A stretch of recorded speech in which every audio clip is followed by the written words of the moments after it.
Hello and good day sa inyo mga kasabwat.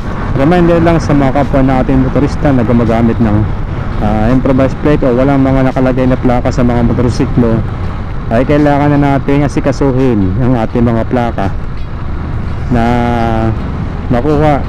Dahil starting sa November 1, ipapatupad na ang mahigpit na paghuli ng mga walang plaka o mga improvised. Kaya kailangan na natin asikasuhin. Matatanda natin last year ay parang nasuspend ito dahil sa maraming umabilan na halos luma na mga motor nila wala pang plaka. Isa na ako dun.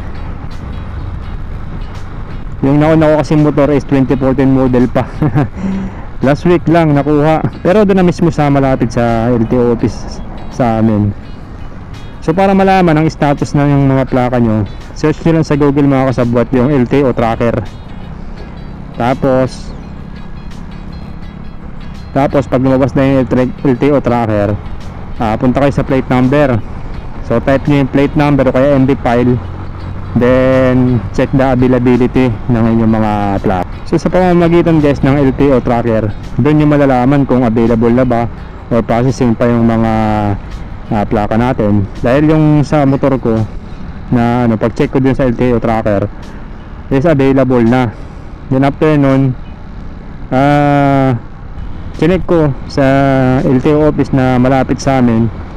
Tinanong ko sa kanila kung available na yung plaka ko, and sakto nandun na daw, kararating lang ng plaka natin na isa kong lumang motor. So pinakuha ko dun sa kapatid ko yung bagong plaka niya. So yung dating plaka na numero iba na dahil parang dinawi ata nila, pero may naman dun, parang may notarized naman na nakalagay na bago nga. Kaya guys, mas mainam din na nakapalo kayo sa mga pages ng mga LTO district na malapit sa inyo para kahit pa paano mapipm nyo sila kung available na ba yung mga plaka na mga motor ninyo. Alright, so ang pagkakaalam ko kasi guys, 2017 pababa karamihan dyan ay pwede mo makuha sa mga caravan. Tapos 2018 pataas naman maaaring nasa kasanayan o nasa district office mismo ng LTO kung saan nakamother file yung mga motor nyo. Kaya mas mainam talaga na double check nyo yung LTO tracker para makita nyo dyan yung mga information at yung mga kailangan ninyo na sikasuhin. So yun ang mga kasabwat, reminder lang kasi magiging mahigpit na yan sa panghuli ng mga walang plaka or mga improvised na mga plaka. So malaki-laking multa yan kapag nagkataon, nasa 5K ang multa ng improvised or walang mga plaka starting November 1 guys. Kaya ngayon pa lang asikasuhin na natin may pagkakataon kasi mahirap, para iwas na rin sa abala, iwas sa multa. Ang laking pera yun mga kasabwat.